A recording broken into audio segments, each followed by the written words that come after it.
그리스도인들이 이 세상에서 받는 고난에 대해서 살펴보도록 하겠습니다.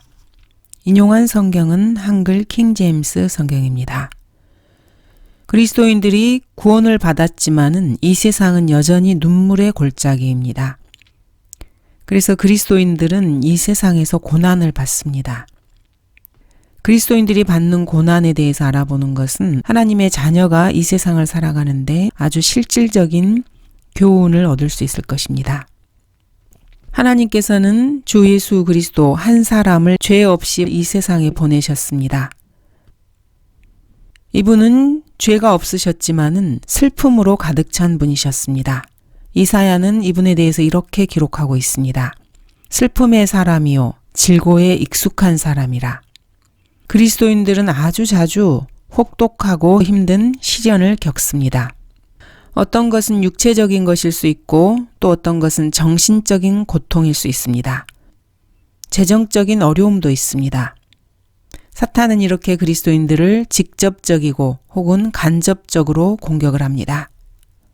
자신의 인생에 고난이 임하면은 사람들은 하나님께 왜 내가 이런 고통을 당해야 하느냐고 부르짖습니다. 오늘날의 마귀적인 은사주의자들과 현대주의자들, 배교한 목사들, 성경교사들은 그리스도인이 당하는 고난에 대해서 그리스도인은 고난을 당할 필요가 없다고 주장하기도 합니다. 이들은 스스로를 그리스도인이라고 자처합니다. 이들의 주장에 따르면은 그리스도인은 부자가 되어야 하고 가난해서는 안 되고 건강해야 하고 병에 걸려서도 안 되며 자신이 원하는 것은 무엇이든지 다 가져야 합니다. 이러한 가르침은 성경을 근거로 보았을 때 아주 사탄적인 가르침입니다. 이들의 주장과 달리 성경은 이렇게 말씀하십니다.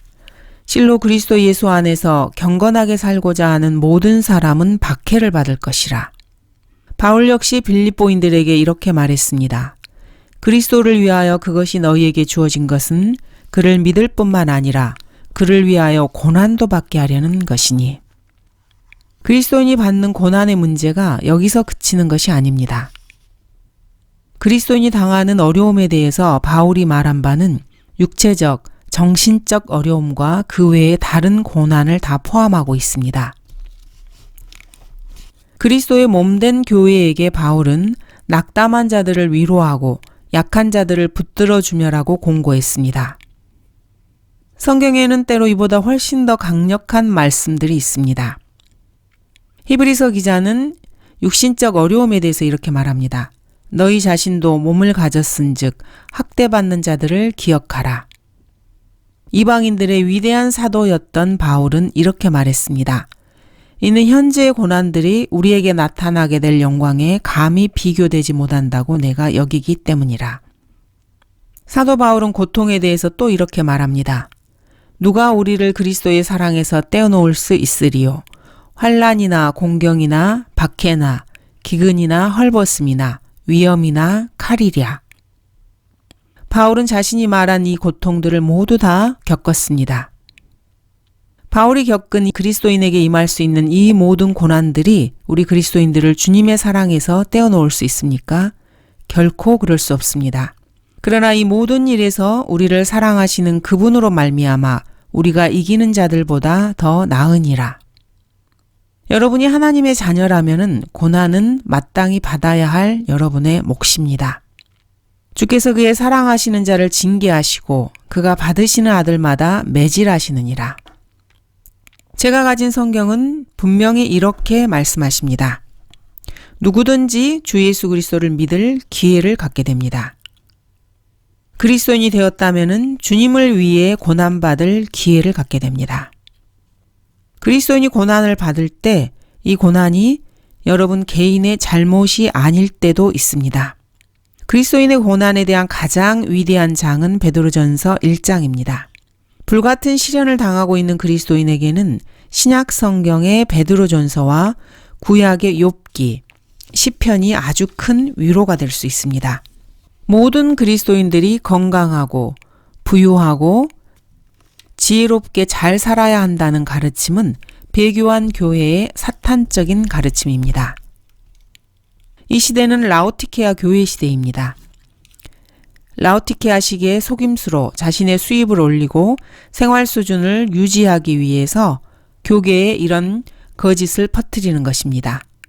마귀의 하수인들이 자신의 생활 수준을 유지하기 위해서 퍼뜨리는 거짓말에 불과합니다. 현대의 설교자들, 성경 교사들, 목사들은 자신들의 높은 생활을 유지하기 위해서 사람들에게 믿음은 모든 문제를 해결해 주기 때문에 오직 믿음으로 행하면 아무런 문제가 없다. 이렇게 거짓말을 늘어놓습니다. 그리스도께서는 우리 그리스도인들이 이 세상에 사는 동안에 환난을 당할 것이라고 말씀하셨습니다. 하나님께서 바울을 부르셨을 때 이렇게 말씀하십니다. 그가 나의 이름을 위하여 얼마나 큰 일들로 고통을 받을 것인가를 내가 그에게 보여주겠노라. 주 예수 그리스도 역시 고통과 관련해서 우리 그리스도인들의 본이 되셨습니다. 이를 위하여 너희가 부르심을 받았으니 그리스도도 우리를 위하여 고난을 받으시고 우리에게 한 본을 남겨놓으시어 너희로 그의 발자취를 따르게 하셨느니라.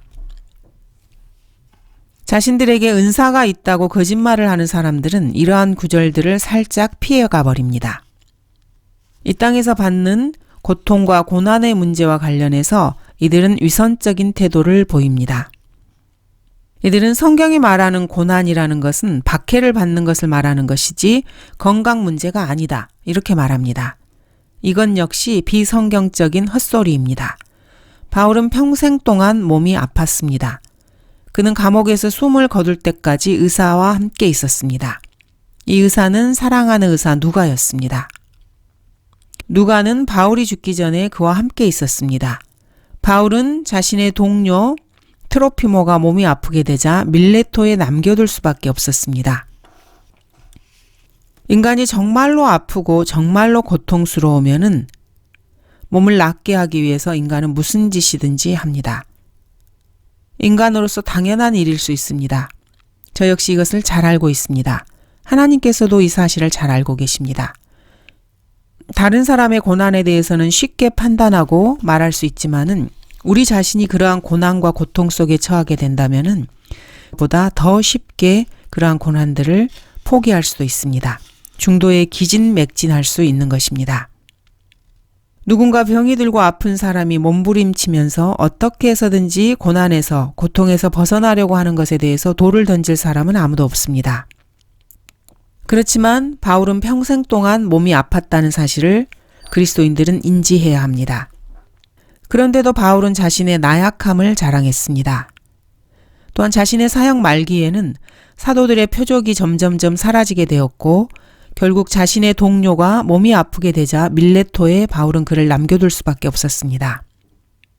에라스토는 고린도에 머물러 있고 트로피모는 몸이 아파서 밀레토에 남겨두었느니라. 디모데후서 4장 20절입니다. 또한 바울은 디모데에게도 이렇게 공고합니다. 이제부터는 물만 마시지 말고 내 위장과 자주 앓는 질병을 위하여 포도주를 조금씩 쓰라. 그리스도인들이 모두가 다 건강해야 한다고 말해서는 안 됩니다. 이제부터는 물만 마시지 말고 내 위장과 자주 앓는 질병을 위하여 포도주를 조금씩 쓰라. 베드로전서 2장 21절에는 예수 그리스도의 고난은 그리스도인들을 위한 본이라고 말씀하십니다. 이를 위하여 너희가 부르심을 받았으니 그리스도도 우리를 위하여 고난을 받으시고 우리에게 한 본을 남겨놓으시어 너희로 그의 발자취를 따르게 하셨느니라. 그리스도인들이 이 땅에서 받는 고난에 관해서 이야기하면은 혹자는 이렇게 말합니다.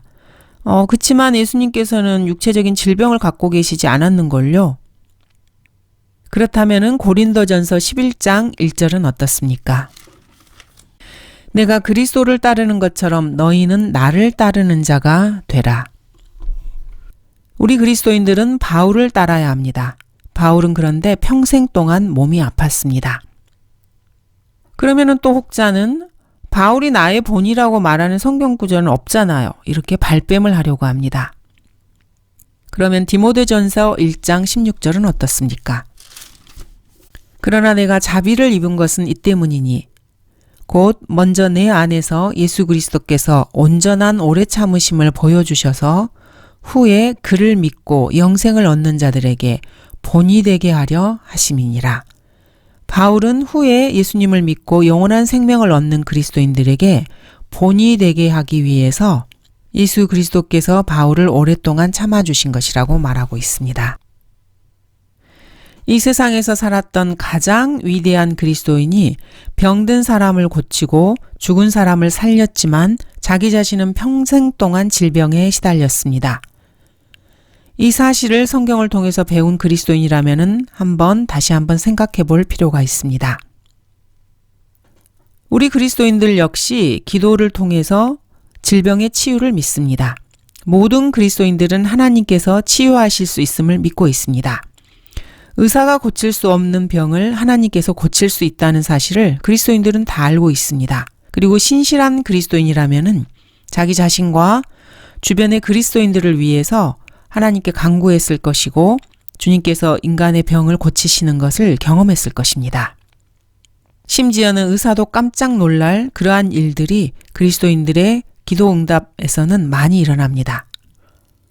그렇지만 우리 그리스도인들은 하나님께서는 단지 우리의 문제를 보살피시는 심부름꾼이 아니라는 것을 알아야 합니다.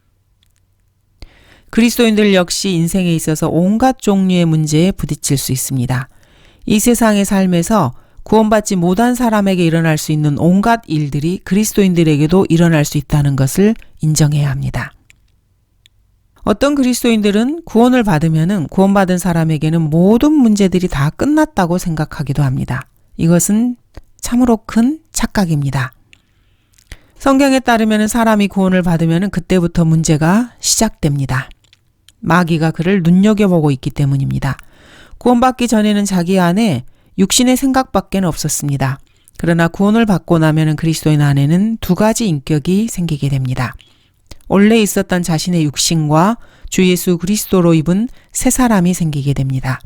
또한 마귀가 그전에는 자신의 자녀였기 때문에 공격하지 않았지만은 이제 구원을 받은 그리스도인은 마귀의 대적의 입장에 서기 때문에 그를 주시하는 것입니다. 그러므로 그리스도인이 구원을 받게 되면 그때부터 고통과 고난의 시작이 됩니다. 가시밭길이 그 인생에 펼쳐지는 것입니다. 이 가시밭길을 벗어나기 위해서는 하나님께 밀착해야 하고 주님의 말씀에 순종해야 합니다. 그리스도인이 죄를 지으면은 사탄은 즉시로 공격할 준비태세를 갖추게 됩니다. 그리스도를 믿는 특권은 고난받는 특권과 함께 주어집니다. 바울도 이에 대해서 빌립보서에서 이렇게 말합니다.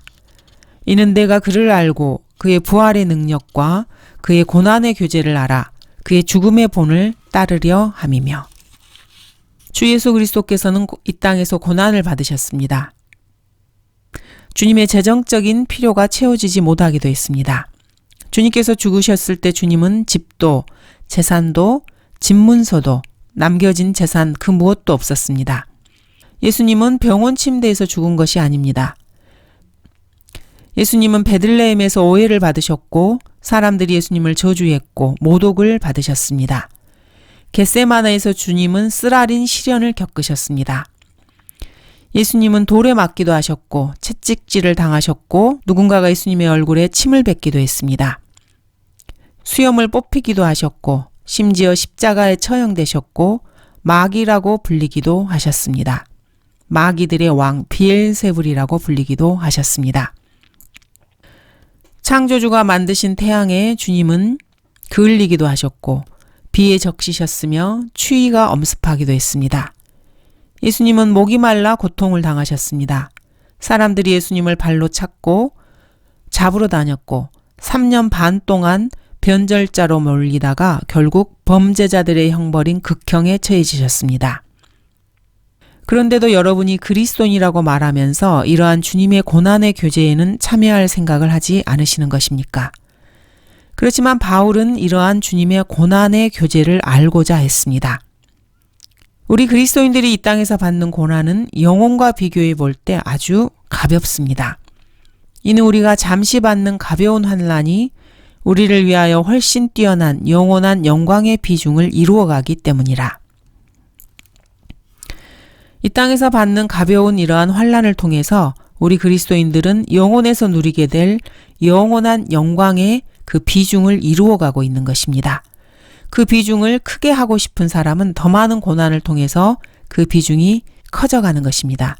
그래서 하나님께서는 영혼에서 큰 영광을 주실 그런 사람들에게는 더 큰 고난을 주십니다. 어떤 사람에게는 인생은 의미가 없습니다. 왜냐하면 인생은 단지 고통과 고난, 문제들, 눈물로 점철되어 있기 때문입니다. 그렇지만 하나님의 자녀에게 고난과 고통, 문제, 눈물에는 어떠한 목적이 있습니다. 하나님께서 우리 그리스도인들 각자의 인생의 목적을 가지고 계시기 때문입니다. 하늘나라에 가면은 우리는 모든 것을 다 깨닫게 될 것입니다. 하지만 이 땅에서는 믿음을 가지고 살아야 합니다. 이해하지 못하는 일이 일어날 수 있고 하나님께서 불의하게 보이시는 그러한 일들이 눈앞에 펼쳐질 수도 있기 때문입니다. 우리 그리스도인들은 우리가 알거니와 하나님을 사랑하는 자들, 곧 그분의 목적에 따라 부르심을 받는 자들에게는 모든 일이 합력하여 선을 이루느니라는 이 말씀을 믿음으로 붙잡아야 합니다. 먼저 고난이 오는 이유는 무엇입니까? 인간의 실수와 우리 각자의 죄들 때문에 고난이 오기도 합니다. 너희의 잘못들로 인해 매를 맞고 참으면 무슨 영광이 있겠느냐? 그러나 선을 행하다가 고난을 참으면 그것은 하나님께서 기뻐하실 만한 것이 되느니라. 바울 역시 이렇게 공고합니다. 속지 말라. 하나님은 우롱당하지 아니하시느니라. 이는 사람이 무엇을 심든지 그대로 거둘 것이기 때문이라. 살인을 저지른 사람은 하나님께 용서받을 수는 있지만은 여전히 그 대가를 감옥에서 치러야 합니다. 감히 말하지만은 이 땅에서 우리가 받는 고난의 거의 95% 이상은 우리 개인의 실수, 우리 개인의 죄들 때문에 겪는다고 할 수 있습니다. 젊었을 때 술로 몸을 망친 사람들은 물론 죄로 부서진 몸이 가져다주는 후유증을 겪어야 합니다. 술을 마신 그 죄를 하나님께서 용서하실 수 있습니다. 하지만 그 결과는 자신의 몸으로 다 감당해야 합니다. 위스키는 여러분의 두뇌를 망치고 포도주는 여러분의 위장을 망치고 맥주는 여러분의 간을 망칠 수 있습니다. 이러한 형벌들이 하나님에게서 온다는 사실을 받아들여야 합니다. 그리고 마음을 다해 회개하고 다시는 그러한 일들을 되풀이하지 않기 위해서 주님의 은혜와 자비를 간구해야 합니다. 우리 자신의 죄가 아니고 우리 자신의 실수가 아니어도 다른 사람들의 실수와 죄 때문에 고난을 받을 수 있습니다. 왜 하나님께서는 그에게 그처럼 힘든 일을 허락하시는가? 이렇게 말할 수 있습니다. 그러나 모든 시련과 고난은 하나님의 허락하심 없이는 오지 않습니다. 부모가 매독에 걸렸다면은 그런 부모에게서 태어난 아이들은 장님이 될 수 있습니다. 태어나면서부터 장님으로 태어날 수 있습니다. 부모의 실수로 고난을 당하는 아기들입니다.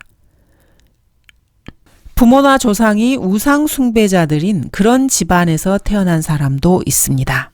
여러분이 우상 숭배자들의 집안에서 태어났다면 주님을 미워하는 자들의 3, 4대까지 그 우상 숭배의 죄악을 감찰하실 것입니다. 너는 그것들에 절하지 말고 그것들을 섬기지 말지니라. 이는 나 주 너의 하나님은 질투하는 하나님이니 나를 미워하는 자들의 3, 4대까지 그 조상들의 죄악을 그 자손들에게 미치게 하고. 여러분이 하나님보다 이런 우상, 형상들을 붙든다면은 여러분 개인 역시 이탈리아나 스페인, 중남미의 주민들이 겪는 그러한 인생의 운명을 겪게 될 것입니다. 우상 숭배는 하나님께서 3, 4대까지 감찰하시겠다고 하신 죄입니다. 이렇게 여러분은 다른 사람의 잘못으로 인해서 고통을 받을 수 있습니다. 그렇지만 여러분 자신의 잘못 때문에 다른 사람들도 역시 고통과 고난을 받는다는 점을 생각해 보면은 이건 역시 공평하지 못하다고 불평할 수만은 없는 노릇입니다. 다른 사람에게 자신의 죄로 인해서 고통을 안겨주면서 자기는 다른 사람들이 일으키는 문제로 인해서 고통받기 싫다는 것 역시 인간의 모습입니다. 구원받지 못했으면서도 스스로를 교육받은 지식인이라고 자부하는 사람들은 이런 식의 철학을 내세웁니다. 나는 인간은 인생을 즐겨야 하고 이를 위해서 최선을 다해야 한다고 생각한다. 그리고 이것은 다른 사람에게 해가 되지 않은 한 올바르다. 어디선가 들어본 것 같지 않으십니까? 자신이 부처나 인간이 만든 형상에 절을 한다고 해서 누군가가 해를 당한다고는 생각하지 않을 수 있습니다. 그러나 하나님의 말씀에 따르면 그러한 행위들은 자신들의 자손을 스스로 저주하는 행위입니다. 우상 숭배뿐만이 아니고 인간이 부지불식간에 행하는 하나님을 알지 못하는 그러한 행동들, 주님의 말씀에서 벗어난 수많은 행동들과 마음의 사상, 생각들은 자기 자신과 주위의 사람들을 저주하게 만드는 행위들입니다. 어리석은 죄인들은 부패한 상상을 통해서 수만 가지의 죄된 말들을 자신의 입으로 내뱉습니다. 자기의 행동이, 자기의 생각이 다른 사람을 해치지 않는다고 생각할지 모르지만은 그것은 스스로를 속이는 것뿐입니다. 많은 사람들이 다른 사람들의 죄 때문에 대가를 치르고 있습니다. 첫 번째로 그런 사람들은 사람들을 그리스도께로 인도하지 않습니다. 이것은 마땅히 해야 할 일을 하지 않은 무작위의 죄에 해당합니다. 또한 이런 사람들은 기도를 통해서 얻어야 할 것들을 얻지 못합니다. 이런 사람들은 하나님과의 교제 가운데 있지도 않고 따라서 기도 응답도 받지 못합니다. 이런 사람들은 자신의 매일의 삶과 행위를 통해서 다른 사람들이 하나님과 그리스도께로부터 멀어지게 만듭니다. 이것은 다른 사람들을 저주하는 행위이고 자기 즉 하지 않아야 할 일을 저지르는 죄입니다. 사람들은 다른 사람들의 죄 때문에 고난을 받기도 하고 다른 사람들 역시 우리 개인의 죄 때문에 고난을 받기도 합니다. 이뿐만이 아닙니다. 우리에게는 그 외에 또 다른 고난이 남아 있습니다. 우리 그리스도인들은 하나님의 섭리적인 다루심 때문에 고난을 받을 수도 있습니다. 고난받는 사람에게 이것이야말로 가장 이해하기 어려운 부분입니다. 왜 이런 고난을 받아야 하는가? 울부짖을 수 있습니다. 예수 그리스도께서 갈보리 십자가에서 고난을 당하신 것은 우리들의 죄 때문이었습니다. 우리의 개인의 죄 때문에 죄 없으신 주님께서는 고난을 당하셔야 할 이유가 없는데도 고난을 당하셨습니다. 주님은 죄가 없으신 분이셨습니다. 하나님께서는 그분의 모든 행위에 대해서 우리에게 다 그 이유를 알려주시지는 않습니다. 주님께서도 나의 하나님 어찌하여 나를 버리셨나이까 라고 울부짖으셨습니다. 이러한 울부짖음은 수많은 고문실에서, 감옥에서, 병원에서, 사형대에서 들려왔을 것입니다. 그러나 하나님의 거듭난 자녀는 가장 혹독한 고통 가운데에서도 자신을 사랑하시는 하늘 아버지께 모든 일이 합력하여 선을 이루실 것이라는 것을 고백할 수 있습니다. 침례인 요한은 하나님의 뜻에 순종하였고 주님께 크게 쓰임받았지만은 말년에 투옥당하고 목이 베어 참수형을 당하는 죽음을 겪었습니다. 침례인 요한이 감옥에서 과연 무엇을 생각하고 무엇을 했을 것 같습니까? 침례인 요한은 감옥에 가기 전과 감옥에 갇혔을 때 둘 다 동일하게 하나님을 신뢰했습니다. 요한과 바울이 감옥에 갇히자 당대의 정통주의자라고 하고 최고의 근본주의 석학들이라고 하는 사람들이 이렇게 말했습니다. 그 사람들은 지옥이나 외쳐대는 문제의 아들이기 때문에 하나님께서 이 사람들에게 사역을 막으신 거야. 봐, 하나님께서 그들을 어떻게 처리하셨는지. 우리 모두도 거기에서 교훈을 받아야 돼. 당시 바리새인들의 모습과 정확히 일치합니다. 오늘날이나 주 예수님의 당시나 똑같은 족속들이 늘 있습니다.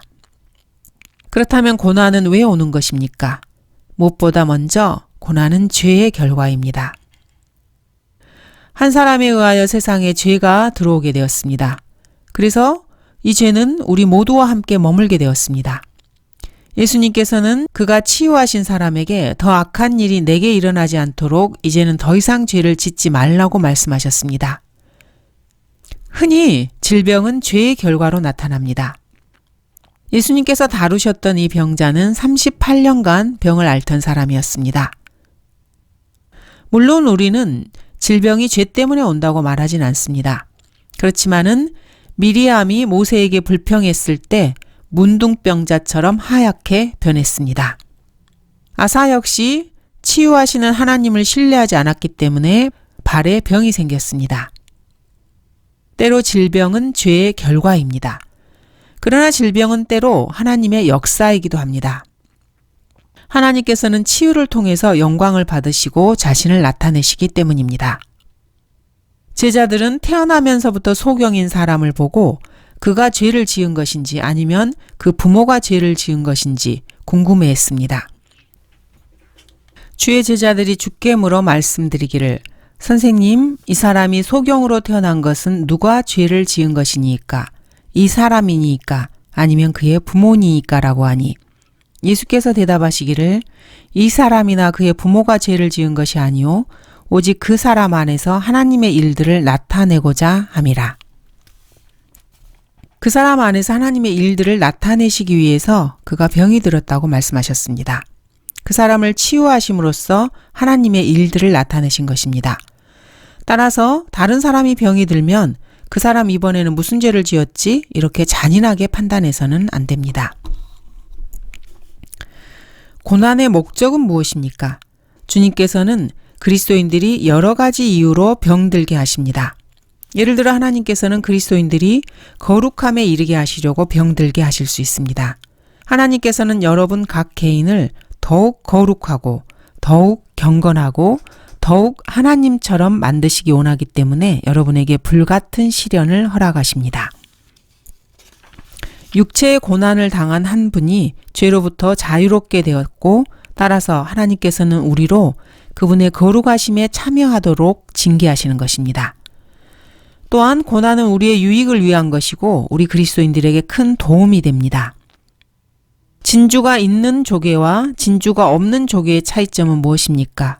그 조개가 고통을 당했느냐 당하지 않았느냐의 차이입니다. 고통을 받은 조개는 진주를 만들어냅니다.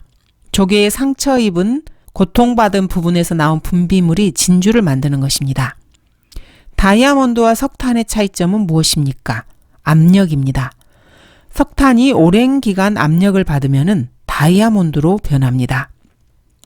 여러분이 하나님께서 매번 치유해 주시도록, 매번 돈을 주시도록, 또 매번 문제를 해결해 주시도록 기도하면은 한 가지 분명한 것은 아주 쓸모없는 일꾼이 될 수도 있다는 것입니다. 다이아몬드와 진주, 쓸모있는 그리스도인을 만들어내는 것은 고통과 고난, 압력입니다. 실로 그리스도 예수 안에서 경건하게 살고자 하는 모든 사람은 박해를 받을 것이라. 고난은 수확을 늘리기 위해서 하나님께서 사용하시는 가장 훌륭한 비료 중 하나입니다. 구원받은 사람들이 왜 고난을 당하는 것입니까? 구원받지 못한 세상 사람들에게 이러한 말을 하고 있는 것이 아닙니다. 구원받은 그리스도인이 고난받는 이유는 여러분의 마음이 위에 셋째 하늘에 있도록 하기 위해서입니다. 육신적인 그리스도인들, 은사주의자들, 이 시대의 배교한 사람들은 결코 순종하지 않는 하나님의 명령이 있습니다. 바로 골로새서 3장 1, 2절입니다. 위에 있는 것들에 너희 마음을 두고 땅에 있는 것들에 마음을 두지 말라. 왜 그렇게 해야 합니까? 이유가 1절에 있습니다. 그러므로 너희가 그리스도와 함께 살아났으면 위에 있는 것들을 구하라. 거기에는 그리스도께서 하나님의 오른편에 앉아 계시느니라. 주님이 계신 곳이 바로 그곳이기 때문입니다. 하나님께서는 헌신되고 성령으로 충만한 그리스도인들의 마음이 올바른 곳에 놓여질 때까지 계속해서 고난을 주십니다. 모든 질병이 믿음이 부족해서 생긴 것이라고 생각하는 것은 어리석은 생각입니다. 바울 역시 능력이 충만한 사도였습니다. 손수건이나 앞치마를 만지기만 해도 질병이 떠나고 악령이 떠나갈 정도였습니다. 그런데도 바울은 디모데후서 4장에 보면은 감옥에서 풀려날 만한 그런 믿음도 갖고 있지 못했습니다. 모든 질병이 죄 때문이고 모든 질병은 믿음이 부족한 것이라고 그렇게 떠들어대는 그리스도인들은 악의 중에서도 정말 악의인 육신적인 사람입니다. 이 세상에서 살았던 가장 위대한 그리스도인이었던 바울은 평생 아팠습니다. 죽을 때 의사 누가를 대동하고 있었습니다. 그리스도께서는 무엇이라고 말씀하시는 것입니까? 너희 믿음대로 되라고 말씀하신 것이 아니고 건강한 사람들에게는 의사가 필요 없지만 병든 사람들에게는 필요하다고 말씀하셨습니다. 그러므로 성경의 일부만 인용해서 자신의 주장에다가 갖다 붙여서는 안 됩니다. 성경 전체를 보아야 합니다. 예수님께서는 병든 사람에게는 분명 의사가 필요하다고 말씀하셨습니다. 그런데도 병이 생긴 것은 모두가 다 믿음이 없기 때문에 생긴 것이라고 해서는 안 됩니다. 나는 의인들을 부르러 온 것이 아니요 죄인들을 회개에 이르게 하려고 왔다고 주님은 말씀하셨습니다. 의사가 필요하다고 하는 여기에서 의사는 예수님을 말하는 것이 아닙니다. 왜냐하면 성령께서 사랑하는 의사는 누가라고 이미 기록을 해 놓으셨기 때문입니다. 의사라는 직업이 마귀의 직업이라면 성령께서 그 사람의 이름 앞에 사랑하는 자, 즉 하나님께 사랑받는 자라고 말씀하지 않으셨을 것입니다. 치유의 은사를 들먹거리면서 진리를 외면하는 것은 제정신을 가진 사람이 아닙니다. 진실은 이렇습니다. 모든 질병은 마귀에게서 온 것이 아니고 모든 질병이 믿음이 없어서 생긴 것도 아닙니다. 모든 질병이 죄 때문에 오는 것도 아니고 하나님께서는 질병을 사용하셔서 그리스도인들이 하늘에 있는 것들을 생각하게 만드십니다. 또 다른 사람을 위로할 수 있는 능력을 갖게 하십니다. 고난을 통해서 그리스도인들은 그리스도의 거룩함에 동참하게 됩니다. 또 능력을 갖게 하셔서 하나님만이 우리 그리스도인들의 모든 필요를 채워주시는 분이심을 고난을 통해 입증해 주십니다. 주님은 바울에게 내 은혜가 내게 충분하다고 말씀하셨습니다. 그렇다면 바울은 치유가 더 이상 필요 없었습니다. 바울은 육체의 가시를 제거해 주시도록 3번이나 하나님께 간구드렸습니다. 이 육체의 가시는 육체적, 신체적 나약함과 질병이었습니다. 바울을 따른다고 고백하는 그리스도인들이 평생을 아픈 채로 보내면서 병만 나으려고 시간을 낭비하고 있다면은 그런 사람은 고린도후서 12장 9, 10절을 읽어봐야 합니다. 바울의 약함은 박해, 책망, 재정적 어려움 등이나 스트레스를 말하는 것이 아니고 육체적인 질병이었습니다. 주께서 내게 말씀하시기를 내 은혜가 내게 충분하도다. 이는 내 능력이 약한 데서 온전하게 됨이니라고 하셨느니라. 그러므로 내가 오히려 매우 기쁘게 나의 약한 것들을 자랑하리니 이는 그리스도의 능력이 내게 거하게 하려 함이라. 그러므로 내가 그리스도를 위하여 약한 것들과 모욕과 궁핍과 박해와 공경을 기뻐하노니 이는 내가 약할 때 곧 내가 강하기 때문이라. 그러므로 그리스도인들에게 고난은 단순하게 형벌을 위해서 내려진 것이 아닙니다. 하나님을 위해 성령의 열매를 맺기 위해서 고난이 있는 것입니다. 우리가 알거니와 하나님을 사랑하는 자들, 곧 그분의 목적에 따라 부르심을 받은 자들에게는 모든 일이 합력하여 선을 이루느니라. 그리스도인이라면 고난을 당할 때 그 고난을 경시해서는 안 됩니다. 순수하게 고난을 받아들이기보다는 대항하는 그리스도인들도 있을 수 있습니다. 하지만 그런 태도는 고난을 더욱더 가중시킬 뿐입니다. 고난을 경시하거나 고난에 저항해서도 안 되지만 동시에 고난에 져서 뒤로 물러서서도 안 됩니다. 그리스도인들은 고난에 질 수 없습니다. 그럴 필요도 없습니다. 왜냐하면 주님께서 내 은혜가 내게 충분하도다 라고 말씀하시기 때문입니다. 하나님께서는 그리스도인들에게 가시와 시련과 고통을 지고 갈 수 있는 은혜를 주십니다. 만약 여러분이 고난을 감내한다면 그 역시 승리입니다. 하지만 그것은 낮은 수준의 승리입니다. 여러분이 하나님의 뜻에 기쁘게 순종하여서 하나님의 뜻을 수용하고 여러분의 성장에 대해서 하나님께 감사한다면 그것이 바로 높은 수준의 승리입니다. 우리가 이기는 자들보다 더 낫다고 바울은 간증합니다. 항상 우리를 그리스도 안에서 승리하게 하시고 그분에 관한 지식의 향기를 나타내게 하신 하나님께 이제 감사한다고 바울은 고백합니다. 이 바울의 고백이 우리 그리스도인들의 고백이 되어야 합니다. 그리스도인인데도 몸이 아파서 휠체어를 타고 다녀야 하는 사람들도 있습니다. 1, 2년이 아니고 20년 이상 휠체어를 타고 지낸 사람도 있습니다. 아마 휠체어에서 죽을 것입니다. 그 사람이 믿음이 없어서 그런 것이 아닙니다. 믿음이 없어서 그렇게 병이 걸려서 불구자로 산다고 하는 그런 쓸데없는 소리는 하지 마시기 바랍니다. 믿음으로 만사 형통을 하고 싶은 사람은 베이비 크리스천들과 합류하시기 바랍니다. 몸이 아프고 불구자가 되고 휠체어에 살다가 휠체어에서 죽을 수 있지만 하나님께서는 그러한 그리스도인들에게 은혜와 승리를 주실 것입니다. 그들 역시 자비를 얻고 필요한 때 도우시는 은혜를 발견하기 위해서 은혜의 보좌 앞에 담대히 나아갈 것입니다. 또 다른 거듭난 그리스도인들은 10년, 20년, 30년째 병원 침대에 누워 있기도 합니다. 그렇다 해도 그들 역시 세련되고 능력 있고 성령으로 충만하며 부드럽고 감사하며 은혜롭고 경건하고 헌신된 그리스도인들로서 베이비 크리스찬들보다 수십 배는 더 경건한 사람들입니다. 신약 성경에 등장한 가장 위대하고 경건하고 성령 충만했던 사도 바울 역시 평생 동안 육체의 질병에 시달렸습니다. 그리고 결코 기도 응답을 받지 못하고 그 병에 대해서 치유받지도 못했습니다. 그래도 바울은 타락하지 않았고 신실함을 저버리지 않았고 은혜를 그대로 간직하고 감사하는 삶을 살았습니다. 바울은 다른 사람의 죄로 인해 고난을 받거나 자기 죄 때문에 고난을 받은 것이 아닙니다.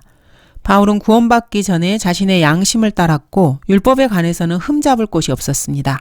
그렇지만 바울은 평생 동안 아팠고 일생 의사인 누가를 데리고 다녔고 누가가 돌보는 가운데 죽었습니다. 어쩌면 여러분 그리스도인들이 당하고 있는 시련과 고난과 문제들은 하나님의 은혜와 능력을 간증하기 위해서 하나님께서 주신 것인지도 모릅니다.